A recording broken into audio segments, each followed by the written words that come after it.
Hello বন্ধুরা, প্রশ্নে কি বলেছে? একটি পরীক্ষায় 480 জন ছাত্রছাত্রীর মধ্যে 85% ছাত্রী এবং 70% ছাত্র পাস করেছে। মোট পাসের হার যদি 75% হয়, কতজন ছাত্র পরীক্ষায় উপস্থিত ছিল? যখনই মোট দিয়ে অঙ্ক থাকবে তখন অ্যালিগেশনের মাধ্যমে করবে। তাহলে 85 কি ছাত্রী, আর 70 হচ্ছে ছাত্র, আর মোটটাকে মাঝখানে রাখবেন। তাহলে 75, 85 থেকে 75 বিয়োগ করলে কত হবে? 10। আর 75 থেকে 70 বিয়োগ করলে 5, তাহলে মাঝখানে হবে ইস্টু, তাহলে 5:10, মানে 1:2। তাহলে কী চেয়েছে? তাহলে কতজন ছাত্র পরীক্ষায় উপস্থিত ছিল, মানে ছাত্রের ঘর কোনটা? এই এই 2টা। তাহলে কত হবে?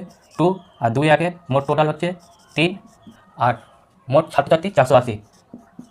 তাহলে 3 × 48, আর 16 দুগুণে 32, 320। কোথায় আছে? Option C, 320। এটা হচ্ছে